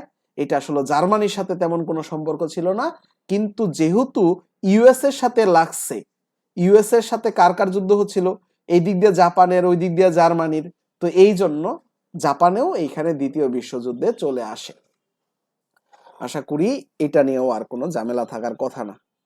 তো এইখানে দ্বিতীয় বিশ্বযুদ্ধের মিত্র বাহিনীর যে নেতাগুলা ছিল, এই নেতাগুলা আমরা যদি বলি, মিত্র বাহিনী মানে যারা জিতেছিল, অর্থাৎ জয় লাভ করেছিল, তাদের যে নেতাগুলা, এই যে এইখানে নেতাগুলা হচ্ছে এই যে চার্চিল, চার্চিল, এই চার্চিল হচ্ছে যুক্তরাজ্যের প্রধানমন্ত্রী, যুক্তরাজ্যের প্রধানমন্ত্রী। এই যুক্তরাজ্য মানে হচ্ছে ইউকে, ইউকে হচ্ছে যুক্তরাজ্য, আর যুক্তরাষ্ট্র হচ্ছে এই যে মার্কিন, এটা হচ্ছে ইউএসএ, আমেরিকা। আমেরিকার প্রেসিডেন্ট হচ্ছে এই যে হ্যারি এস টুরুম্যান। এই টুরুম্যানই কি করে, দুইটা বোমা ফেলে, পারমাণবিক বোমা, একটা হচ্ছে হিরোশিমায় আর একটা হচ্ছে নাগাসাকিতে। Little man and fat man, দুইটা বোমা ফেলে, আমরা একটু পরে দেখবো এটা। আর এই যে যুক্তরাজ্যের হচ্ছে প্রেসিডেন্ট ছিল চার্চিল, আর এখানে হচ্ছে টুরুম্যান, হ্যারি টুরুম্যান। আর মার্কিন প্রেসিডেন্ট আরেকজন ছিল, এই যে মার্কিন প্রেসিডেন্ট, অর্থাৎ এটা ওই যুদ্ধের সময় চেঞ্জ হয় মূলত, ফ্রাঙ্কলিন রুজভেল্ট। এই রুজভেল্ট আমরা প্রথম বিশ্বযুদ্ধের সময় দেখেছি, তাই না? প্রথম বিশ্বযুদ্ধের সময় সে ছিল, এবং সে যখন দেখতেছে যে দ্বিতীয় বিশ্বযুদ্ধে আর কখনো কিছু করা যাচ্ছে না, তখন মূলত এইখানে এই টুরুম্যানকে কি করা হয়, এইখানে এনে দেওয়া হয়। আচ্ছা, তারপরে সোভিয়েত ইউনিয়ন, ওই যে যেটা রাশিয়ার কে ছিল স্ট্যালিন। এই স্ট্যালিনের খুবই প্রখর বুদ্ধি ছিল, এই বুদ্ধির কারণেই মূলত আসলে জিতে যায় স্ট্যালিন, জোসেফ স্ট্যালিন। এই পাঁচজন হচ্ছে আসলে মেইন মাথা দ্বিতীয় বিশ্ব জয় লাভ করার জন্য। এরা জয়ী হয়, এরা জয়ী হওয়ার কারণ হচ্ছে এই পাঁচজন ব্যক্তি আসলে ফুল মাথা বলা যেতে পারে যুদ্ধে জয়লাভ করার জন্য। এরাই মূল প্রকৌশল চালায় যে কিভাবে হিটলারের বিরোধিতা করবে, কিভাবে কি করবে। আর এইখানে হেরে যাওয়ার কিছু কারণ আসলে তাদের ব্যাড লাক বলা যেতে পারে। হিটলার বুঝতে পারে নাই যে রাশিয়াকে আক্রমণ করলে খাবার নিয়ে যেতে হবে। তো এটা হচ্ছে হিটলারের একটা চরম ব্যর্থতা ছিল। আবার জাপানও বুঝতে পারে নাই তাদের এইখানে পারমাণবিক বোমা ফেলে দেবে। তো তাদের পারমাণবিক বোমা ছিল না, এটার একটা ভয়াবহতা, জাপান আসলেই খুবই কষ্ট পায় এবং জাপানের খুবই ক্ষতি হয়। জাপান যদিও শান্ত জাতি ছিল, কিন্তু দ্বিতীয় বিশ্বযুদ্ধের সময় অশান্ত জাতি হয়ে গিয়েছিল। তো এই জাপানের যে নেতা ছিল তিনি ছিল হিরোতিতো। তো এই হিরোতিতো মূলত জাপানকে লিড দিত তখন। এই হিরোতিতো দেখলো। আর ইতালির প্রেসিডেন্ট, ইনি হচ্ছে খুবই সুবিধাবাদী প্রেসিডেন্ট। ইনি হচ্ছে আসলে সম্পদের লোভে বিশ্বযুদ্ধে জয়েন করেছিল। প্রথম বিশ্বযুদ্ধে তাকে ঠকানো হয়েছে সে মনে করতো, এই বেচারা। তো প্রথম বিশ্বযুদ্ধে সে ঠকে গেছে এই চিন্তা থেকে। সে বুঝেছিল জার্মানির হিউজ পাওয়ার, জার্মানি জিতবে, তাই সে যুদ্ধে গ্রহণ করেছিল। তার নাম হচ্ছে বেনিতো মুসোলিনি। জাস্ট এইগুলো, এই নামটা মনে রাখার জন্য, মানে এত বেশি ইম্পর্টেন্ট না। হিটলার টিটলার এগুলা বেশি একটা আসে না, এটা জাস্ট ইন্টারেস্ট বশত এই ক্লাসটার এই অংশটা, যে আসলে মিত্র শক্তিতে কে কে ছিল। তো এইখানে মূলত এই যে দুইটা বোমা ফেলা হয় না, দুইটা ডে, মানে আসলে যে দুইটা ডের কারণে মূলত জার্মানি হেরে যায়, এটা কিন্তু মোস্ট ইম্পর্টেন্ট। এটা আপনি একটু স্টার দিয়ে রাখুন। এই দুইটা তারিখই আপনাকে মনে রাখতে হবে। একটা ডে হচ্ছে ডি ডে কোনটা?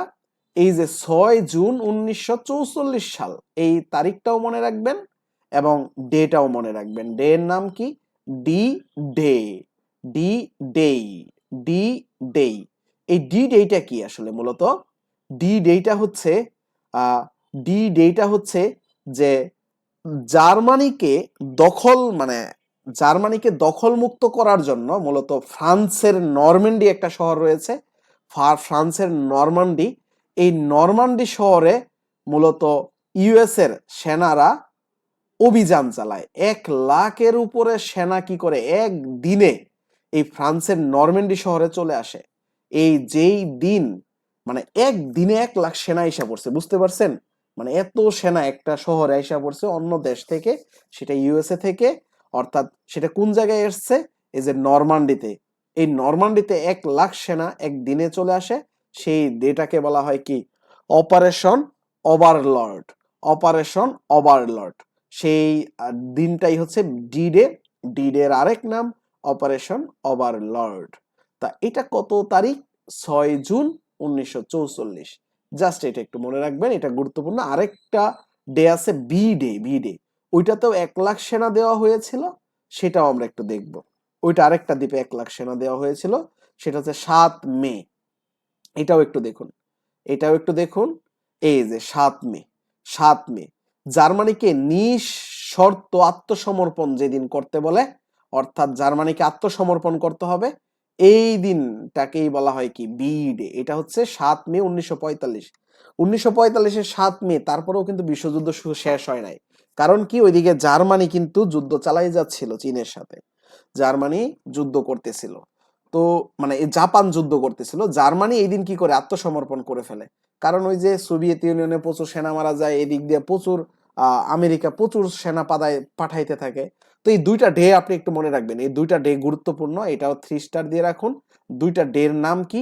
একটা হচ্ছে ডি ডে, আর একটা হচ্ছে কি? B day. এটা হচ্ছে 6 জুন, আর এটা হচ্ছে কি? 7 মে। জাস্ট এটা 45, আর ওইটা কি? 44। এই জিনিসটা একটু মনে রাখুন। এটা হচ্ছে আত্মসমর্পণ করে। আর ওই দিন কি? নরমান্ডি শহরে ফ্রান্স তো দখল করে নেয় কে? ফ্রান্সকে দখল করে নেয় ইতালি, মানে জার্মানি। ফ্রান্সকে দখল করে নেয় জার্মানি। বাট এই ফ্রান্সকে মুক্ত করার জন্য আপনার হচ্ছে ইউএসএ কি করে? সৈন্য পাঠায়। তো এই দুইটা দিন আপনি মনে রাখবেন। এবং আগস্ট 1945, আগস্ট আমাদেরও সুখের মাস ছিল। তো এইখানেও মূলত আগস্ট সুখেরই। তো আগস্ট আসলে কষ্টের মাস। আমাদের দেশেও কষ্টের মাস ছিল, এখন আছে কিনা জানি না, বাট আগে ছিল। হ্যাঁ, তো আমাদের কষ্টের মাসটা ছিল 15ই আগস্ট। এই আগস্টের কিন্তু অনেকগুলো ঘটনা আছে। এই যে 14 আগস্ট, 15ই আগস্ট, এইগুলা হচ্ছে একটা গুরুত্বপূর্ণ ঘটনা। 14ই আগস্ট কি হয়েছিল? পাকিস্তান হয়েছিল। 15ই আগস্ট কি হয়েছিল? ইন্ডিয়া হয়েছিল 1947 সালে। আচ্ছা, তারপরে এইটা দেখুন, এই যে 6 তারিখ অর্থাৎ 6 আগস্ট হিরোশিমায় লিটিল বয় নামে একটা বোমা ফেলা হয়। আবার 9 আগস্ট নাগাসাকিতে একটা বোমা ফেলা হয়। এটা আসলে কেন ফেলছে সেটাও আপনাকে আমি বলি। এটা কেন ফেলছে? এটা হচ্ছে প্রশান্ত মহাসাগরে হচ্ছে ইউএস এর একটা জাহাজ ছিল। একটা জাহাজ ছিল ইউএস এর প্রশান্ত মহাসাগরে। সেই জাহাজে হচ্ছে আক্রমণ করিয়া জাহাজটাকে ডুবাইয়া দেয় জাপানরা। জার্মানি না, কিন্তু জাপানরা কি করে ইউএস এর ওই হচ্ছে জাহাজ কি করে পানির দিয়ে যে জাহাজটা চলে সেই জাহাজকে ডুবাইয়া দেয় জাপানে, অর্থাৎ আক্রমণ করে ইউএস এর। তো ইউএস এর এইটার প্রতিশোধ হিসাবে এই দুইটা বোমা ফেলে। একটা হচ্ছে লিটল ম্যান আর একটা হচ্ছে কি fat man. Little boy fat man. Little boy ফেলা হয় 6 আগস্ট আর ফ্যাটম্যান বলা হয় 9 আগস্ট নাগাসাকিতে। এটার ভয়াবহতা খুবই ছিল। এটার ভয়াবহতা খুবই ছিল। এক বোমাতেই প্রায় 2 লক্ষ মানুষ মারা গিয়েছিল। তো এরকম ভয়াবহ হচ্ছে বোমার কারণে বহু মানুষ মারা গিয়েছে। তো এই জাপান পরে কি করে, বোমা খাওয়ার পর আত্মসমর্পণ করে ফেলে।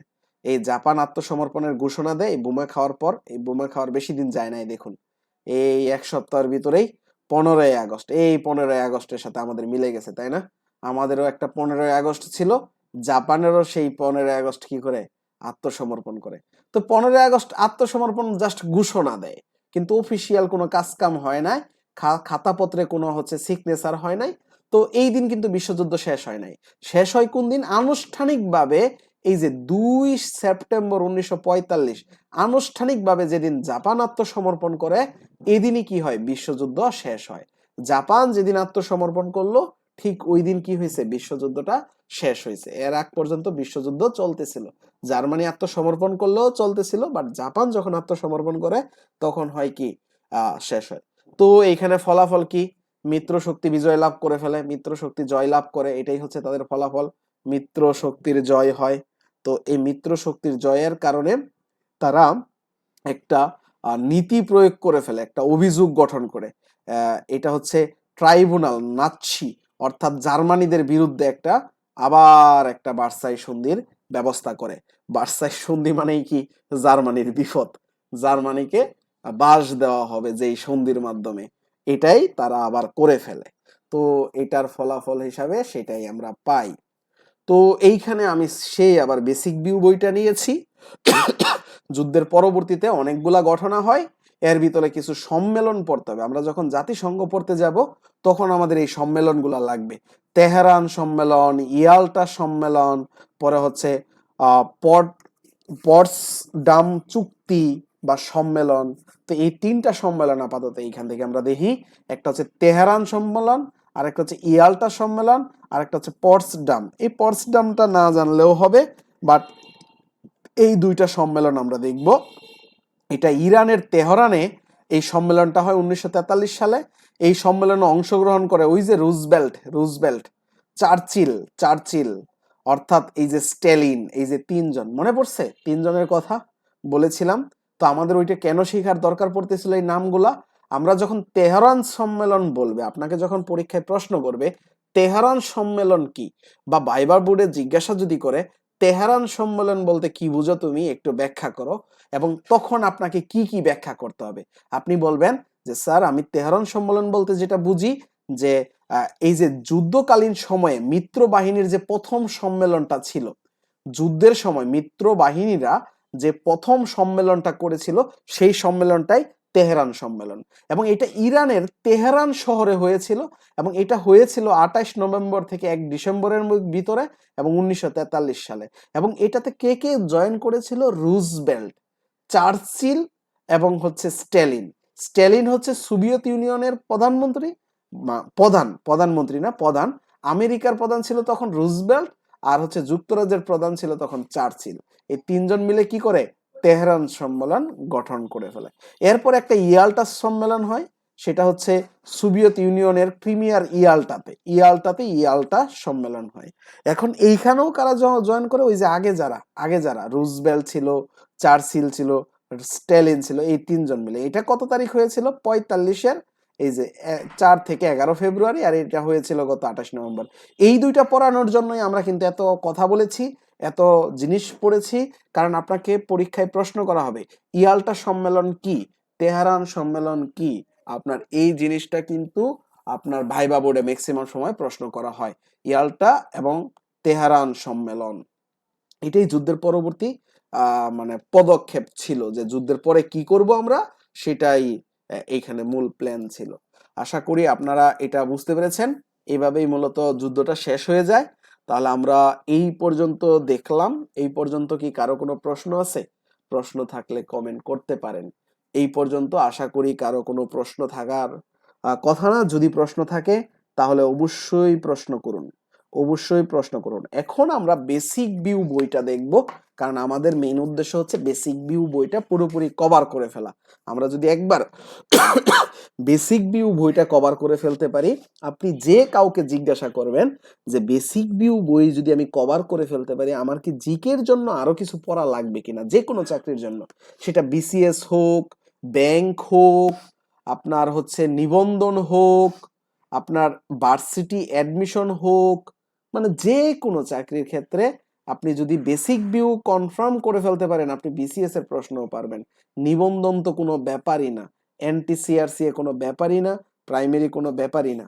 কারণ হচ্ছে আপনি যখন বিসিএস এর প্রশ্নই পারবেন, তখন এগুলা চাকরির প্রশ্ন তো অনেকটা ইজি হয়। আপনার বেসিক ভিউটাই আমি কভার করার প্রিপারেশন নিয়েছি, ক্লাস যতই লাগুক।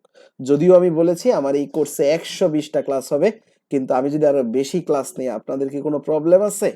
আশা করি কোনো প্রবলেম থাকার কথা না। তো আমরা হচ্ছে এই জিনিসটাই দেখেছি। এখন হচ্ছে আমরা একটু বেসিক ভিউ বইয়ে চলে যাই। হ্যাঁ, আমরা হচ্ছে একটু বেসিক ভিউ বইয়ে চলে যাই। আমরা একটু বেসিক ভিউ বইয়ে চলে যাই। দেখুন, এই যে এইখান থেকে আমাদের দ্বিতীয় বিশ্বযুদ্ধ থেকে আজকে পড়ার কথা ছিল। এইখানে আমরা প্রেক্ষাপটটা পড়েছি, মূলত কি কি হয়েছিল। আর এইখানে একটা বিষয় হচ্ছে যে আমরা বলেছিলাম ওই অটোম্যান সাম্রাজ্য কই গেল, অটোম্যান সাম্রাজ্য এরকম একটা জিনিস ছিল। অটোম্যান সাম্রাজ্য গৃহযুদ্ধের কারণে ভেঙে যায়। অটোম্যান সাম্রাজ্যে কি ছিল, গৃহযুদ্ধ লেগেছিল। এই জন্য কি হয়, অটোম্যান সাম্রাজ্যটা ভেঙে যায়। এবং স্পেনের ভিতরেও তখন কি চলতেছিল, বিভিন্ন গৃহযুদ্ধ চলতেছিল। এই স্পেনের ভিতরে বিভিন্ন গৃহযুদ্ধ চলতেছিল। এটা একটা মেইন কারণ ছিল, এটা একটা মেইন কারণ ছিল। স্পেনের ভিতরেও কি চলতেছিল, গৃহযুদ্ধ চলতেছিল। আচ্ছা, তাহলে আমরা এইখান থেকে এখন এই বইটা জাস্ট দাগাবো। আপনি জাস্ট একটু সময় নিয়ে দেখুন, তাহলেই হবে। আপনারা জাস্ট একটু দেখুন। এই যে এখানে স্পেনের গৃহযুদ্ধ হয়, এটা ইম্পর্টেন্ট না, এটা তেমন বেশি পড়তে হবে না। স্পেনের গৃহযুদ্ধ কেন হয় সেটা দরকার নাই।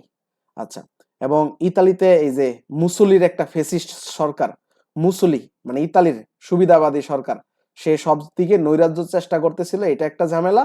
তারপরে ইয়াং প্লেন, এইগুলা হিটলারের হিটলার ক্ষমতা গ্রহণ করার পরে সে অনেকগুলো ওয়াদা করেছিল যে সে এই যে বিভিন্ন সংবিধান আছে, সংবিধানগুলো বাতিল করে দেয়, এবং বিভিন্ন যে তার বিরুদ্ধে অ্যাকশন নিয়েছিল প্রথম বিশ্বযুদ্ধের পরে, সেগুলা মানে না। এগুলা হচ্ছে মেইন একটা কারণ হয়ে দাঁড়ায়। তো এগুলা হচ্ছে তার মেইন কারণ। এবং এইখানে এইখানে হচ্ছে আপনাকে কি পড়তে হবে, এইখানে তেমন কিছু পড়তে হবে না। তো এটাই যে নাৎসি, নাৎসি গ্রুপ বলা হয় কেন, জার্মানিকে নাৎসি জার্মানি, নাজি জার্মানি বা নেজি জার্মানি বা নাৎসি জার্মানি কেন বলা হয়? নাৎসি জার্মানি বলার মেইন কারণ হচ্ছে হিটলারের বাহিনী ছিল নাৎসি বাহিনী। নাৎসি বাহিনী ক্ষমতা গ্রহণ করার পরে এটা হয়ে যায় কি, নাৎসি জার্মানি। তাহলে আপনারা আশা করি বুঝতে পেরেছেন। এইখানে দেখুন এই যে মিত্র শক্তি দেওয়া রয়েছে, মিত্র শক্তি বা বিভিন্ন দেশের প্রধানমন্ত্রীর নাম কি ছিল বা প্রেসিডেন্টের নাম কি ছিল, এইগুলা হচ্ছে কত সাল থেকে কত সাল পর্যন্ত। এখানে চার্চিল ছিল মেইন, চার্চিল আমরা দেখেছি। তারপরে যে যুক্ত রুজবেল্ট, রুজবেল্ট ছিল মেইন। ইতালির কেরা মুসোলিনি, এগুলো আমরা দেখে ফেলেছি। আর জার্মানের অ্যাডলফ হিটলার। আর ফ্রান্সের কে ছিল, দাদা দিয়েল, দালা দিয়ের। তো এই দালা দিয়ার তেমন ইম্পর্টেন্ট না, এটা পড়া লাগবে না, জাস্ট এই জায়গাটুকু আমরা দেখলাম। তো এগুলাই আমরা দেখেছি আগে। তো আমাদের এই যে এখানে অপারেশন ঈগল, আচ্ছা আমি এই দুইটা জিনিস পড়াই নাই, বাট এই দুইটা জিনিস একটু পড়ে ফেলেন এখন। এই যে অপারেশন ওভারলোড, ওভারলোড এটা মনে হয় আপনাদেরকে আমি পড়াইছি। অপারেশন ওভারলোডটাই কি, ডি ডে, এটাকেই বলা হয় কি, ডি ডে। ডি ডে কে অপারেশন ওভারলোড বলা হয়, এটা পড়াইছি। বাট অপারেশন ঈগল হচ্ছে যে বি ডেটাকে, বি ডে কে আমরা মূলত অপারেশন ঈগল বলবো। বি ডেকেই আমরা মূলত কি বলবো, অপারেশন ঈগল বলবো। আর বারবারুস কি, বারবারুস, এই যে বারবারুস, বারবারুস, বারবারুস হচ্ছে একটা অপারেশন ছিল, যেই অপারেশনে হিটলার ইহুদি মেরে ফেলেছিল, ইহুদি মেরে ফেলেছিল, এটাই হচ্ছে বারবারুস। তাহলে এই তিনটা জিনিস আমি পড়াইছি আপাতত। আর এখানে হলোকাস্ট, হলোকাস্টটা কি এটা একটু দেখুন। হলোকাস্ট, হলোকাস্ট হচ্ছে যে ইহুদিদেরকে নিধন করা। এই যে আমি বলছিলাম না 60 লাখ ইহুদি মেরে ফেলে হিটলার, এই হিটলার ইহুদি মারাটাকেই বলা হয় কি, হলোকাস্ট। এটা ছিল হলোকাস্ট। এই যে পাল হারবাল, আচ্ছা আমি চলে গেলাম, পাল হারবার দখল করে ফেলে, এগুলো হচ্ছে এখন আর তেমন ইম্পর্টেন্ট না। এগুলা জাস্ট আপনি দেখার জন্য দেখে ফেলতে পারেন বা পড়ে ফেলতে পারেন। এই যে জাপান, জাপানের পাল হারবারে আক্রমণ করে, এগুলা হচ্ছে রিডিং পড়ে ফেলবেন জাস্ট, এগুলা দেখবেন আপনি এই পিডিএফ থেকেই দেখবেন। তারপর হচ্ছে এই যে হিরোশিমা এবং নাগাসাকিয় হামলা, আমরা এটা দেখেছি, হিরোশিমা এবং নাগাসাকিয় হামলা, এবং এইখানে ভিউজ মানুষ মারা যায়। তারপর হচ্ছে এই যে মুসোলিনি, মুসোলিনির একটা ঝামেলা হইলো, মুসোলিনি হচ্ছে দল ত্যাগ করে, দল হচ্ছে কি করে, মানে এক এক সময় এক এক দিকে যায়, আত্মসমর্পণ করে ফেলে।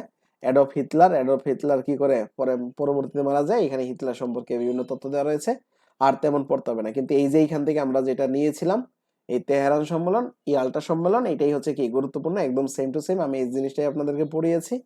তো আপনারা এই পর্যন্ত পড়ে ফেলবেন আশা করি।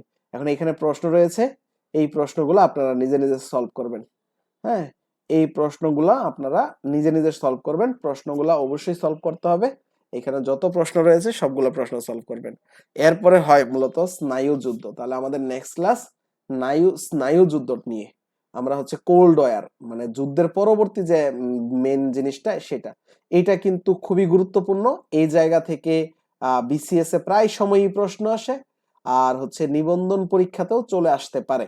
তো আমাদের এই জায়গাটাতে ফোকাস করতে হবে, এই জায়গাটাতে ফোকাস করতে হবে, এই স্নায়ু যুদ্ধ। তাহলে আমরা নেক্সট ক্লাসে কি পড়ব, স্নায়ু যুদ্ধ নিয়ে পড়াশোনা করব। আমি স্নায়ু যুদ্ধ দিয়ে আপনাদের হচ্ছে বিস্তারিত দেখাবো। যদিও স্নায়ু যুদ্ধ নিয়ে একদম বিস্তারিত দেখা পসিবল না, বাট আমরা চেষ্টা করব স্নায়ু যুদ্ধটাকে কি করা, শেষ করে ফেলা। তাহলে আজকে এই পর্যন্তই ছিল। পরবর্তী ক্লাস কখন কয়টায় হবে তা আমি গ্রুপে জানিয়ে দেব, আপনারা সবাই গ্রুপ থেকে হচ্ছে জয়েন করে নিন। কারো কোনো প্রশ্ন থাকলে বলুন। এগুলার বাহিরেও কিছু বই কিনতে হবে না, একদমই না, এগুলার বাহিরে কোনো বই কিনতে হবে না, কারণ এর বাহির থেকে আপনি আর কোনো প্রশ্ন পাবেন না। এইটুকু পড়লেই এনাফ, এইটুকু পড়লেই এনাফ। আমার কোর্স করার পর এই যে জাস্ট আপনি বেসিক ভিউটা পড়বেন আর আমার স্লাইডটা দেখবেন, আমার স্লাইডটা দিয়ে দিব আপনাদেরকে, আমার হোয়াটসঅ্যাপ গ্রুপেই দিয়ে দিব। এই স্লাইডটা দেখবেন আর হচ্ছে আপনি বেসিক ভিউ বইটা পড়বেন, আর কিচ্ছু পড়তে হবে না, আপনার আর কিছু পড়ার দরকার নাই। আর কারো কোনো প্রশ্ন আছে, প্রশ্ন থাকলে করুন।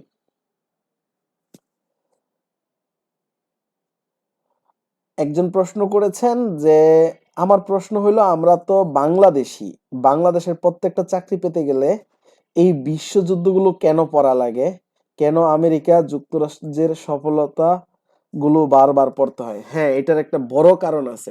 দেখুন, আমরা বাংলাদেশি হলেও আমাদের সব প্রোডাক্ট কি বাংলাদেশ থেকে আসে বলুন তো? দেখুন, আমাদের সব প্রোডাক্ট কিন্তু বাংলাদেশ থেকে আসে না। আমরা যদি একটু ম্যাপে চলে যাই তাহলে আমি আর একটু ক্লিয়ার করে আপনাকে দেখাইতে পারবো, এটার একটা বড় আনসার। দেখুন, আমি যদি একটু ম্যাপে চলে যাই, এই ম্যাপে দেখুন, এইখানে আমি যদি, আমার দেশটা কোথায়, আমার দেশটা হচ্ছে এই যে এই অংশটুকু, এই যে মার্ক করেছি যে এই অংশটা, এই অংশটা হচ্ছে আমার দেশ। এখন আমার এই জায়গা থেকে অনেক প্রোডাক্ট এই যে এই দিক দিয়ে, এই দিক দিয়ে এইখানে আনতে হয়। আবার অনেক তেল বা খনিজ সম্পদ এই দিক দিয়া, এই দিক দিয়া, এই দিক দিয়া এইখানে আনতে হয়।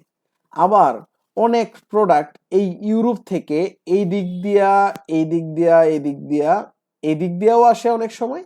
আবার হচ্ছে এই যে এই সাইড দিয়া, এই দিক দিয়া, এই দিক দিয়াও আসে। আবার আমেরিকা থেকেও অনেক প্রোডাক্ট আসে। তো আমাদের এই যে যে আমরা বিভিন্ন ধরনের জিনিস আনি, আমাদের যে বাণিজ্য, এটা নির্ভর করতেছে না এটার উপরে। আমরা আবার কি করি, আমাদের পোশাক, আমাদের মাছ, এগুলো আবার কোথায় বিক্রি করি, এই সব রাষ্ট্রে বিক্রি করি। এখন দেখুন, এইখানে গুরুত্বপূর্ণ যে অংশটা, এই যে এই জায়গা, এই জায়গা এখন আমেরিকা দখল করে রাখছে। এখন ধরুন এই যে এই জায়গা, এই যে এই জায়গা, এই জায়গা ইরান দখল করে রাখছে। এখন এই যে এই জায়গা, এই জায়গাটাও হচ্ছে আমেরিকা দখল করে রাখছে। এখন আমার আমেরিকা না পড়লে তো আমার হবে না, কারণ আমেরিকা তো এটা দখল করে ফেলছে। তো আমার আমেরিকার শক্তি সম্পর্কে জানতে হবে, আমেরিকার সফলতা সম্পর্কে জানতে হবে, আমেরিকার ভবিষ্যৎ সম্পর্কে জানতে হবে, কারণ আমেরিকা হচ্ছে আমাকে এইখানে প্রভাব ফেলবে। কারণ আমি কোনো জিনিস আনতে গেলে আমার ট্যাক্স দেওয়া লাগে আমেরিকাকে। আমি কোনো মালামাল যদি চীন থেকেও আনতে চাই, আমেরিকাকে ট্যাক্স দিতে হয়। তা আমি যদি কোনো মালামাল ইউরোপ থেকে আনতে চাই, আমেরিকাকে ট্যাক্স দিতে হয়। তাহলে আমার আমেরিকার সম্পর্কে জানতে হবে না? আমাকে অবশ্যই আমেরিকার সম্পর্কে জানতে। আমি তো ইউরোপের কোনো, আফ্রিকার কোনো কান্ট্রি জানতেছি না, আমি তো সাউথ আমেরিকার কোনো কান্ট্রি জানতেছি না। আমি কি ব্রাজিল নিয়ে কখনো পড়াশোনা করতেছি? আমি কি ব্রাজিলের বিস্তারিত জানতেছি? জানতেছি না তো। আমি কি আফ্রিকার উগান্ডা সম্পর্কে জানতেছি? জানতেছি না তো। আমার জানতে হচ্ছে কি, ম্যাক্সিমাম সময় আমেরিকা সম্পর্কে জানতে হচ্ছে, কানাডা সম্পর্কে জানতে হচ্ছে, ইউরোপ নিয়ে মাথা ঘামাইতে হচ্ছে, কারণ ইউরোপে আমরা বেশি প্রোডাক্ট বিক্রি করে থাকি। এরপর হচ্ছে আমাদের এই চীন নিয়ে মাথা ঘামাইতে হচ্ছে, আমাদের জাপান নিয়ে মাথা ঘামাইতে হচ্ছে, জাপান থেকে আমরা প্রোডাক্ট আনি। আর আমরা তো অস্ট্রেলিয়া নিয়ে মাথা ঘামাচ্ছি না, অস্ট্রেলিয়া নিয়ে কি আমরা মাথা ঘামাচ্ছি? না। কারণ আমাদের যেই সব দেশের সাথে বাণিজ্য করতে হয়, আমাদের সেই সব দেশ সম্পর্কে জানতে হবে। কারণ ধরেন আমি যদি এখন একটা চাকরি করি, একটা গভর্নমেন্ট চাকরি করি, আমার যদি একটা পোশাক শিল্পের দায়িত্ব দেয় বা ট্যাক্সের দায়িত্ব দেয়, তখন আমি চিন্তা করব কোন রাস্তায় সহজে মালামাল আনা যায়। তখন আমাকে বাণিজ্য করার জন্য কোন দেশের সাথে বন্ধুত্ব সম্পর্ক তৈরি করতে হবে সেটা আমাকে জানতে হবে। আমি যদি এখন ইউএসএ সম্পর্কে নাই জানি, তার সাথে আমি বন্ধুত্ব কিভাবে করব? এটাই মেইন কারণ। আমার যদি ইউএসএ সম্পর্কে নাই জ্ঞান থাকে, তাহলে আমি বন্ধুত্ব কিভাবে তৈরি করব? এবং আমার কোন সাগর দিয়ে কি করতে হবে? দেখেন, আমরা তো হচ্ছে এক দেশ থেকে আরেক দেশ কি বিমান বা হেলিকপ্টার দিয়ে কি নিতে পারবো? কোনো মালামাল নিতে পারবো না। আমাদের নিতে হবে কি, জাহাজ দিয়ে নিতে হবে, যেগুলা পানির উপর দিয়ে চলে, কন্টেইনার, অনেক ভারী ভারী জিনিস নিতে হবে, তেল নিতে হবে, নিতে হবে। তার মানে আমাদের শক্তিশালী রাষ্ট্র সম্পর্কে ভালো ধারণা থাকতে হবে। এটাই মেইন কারণ। আর কারো কোনো প্রশ্ন আছে? যদি থাকে করুন। তাহলে আমরা এখানেই আমাদের ক্লাস শেষ করে দিচ্ছি। ঠিক আছে? যারা যারা ক্লাসে জয়েন হবেন সবাই কমেন্ট করবেন, কারণ এটা প্রাইভেট গ্রুপ, আপনার কমেন্ট কিন্তু কেউ দেখবে না, তাই না? আমরা যেহেতু প্রাইভেট গ্রুপেই ক্লাস নিচ্ছি, তো আপনার কমেন্ট যেহেতু কেউ দেখবে না, তো আপনি কি করবেন, কমেন্ট করতে পারবেন, যা ইচ্ছা তাই লিখতে পারবেন, কোনো সমস্যা নেই। এতে করে আপনার মনোযোগ থাকবে শেষ পর্যন্ত। তাহলে আজকে এই পর্যন্তই, পরবর্তী ক্লাস করার আমন্ত্রণ রইল। ভালো থাকবেন, সুস্থ থাকবেন, আমার জন্য দোয়া করবেন যাতে করে আমার ঠান্ডাটা ভালো হয়ে যায়। সহজে ভালো হচ্ছে না, অনেক কাশির ওষুধ খাচ্ছি, তাও ভালো হচ্ছে না। যাই হোক, আজকে এই পর্যন্তই। পরবর্তী ক্লাসে আমরা আরো মজার একটা জিনিস নিয়ে চলে আসব। ভালো থাকবেন। আল্লাহ হাফেজ।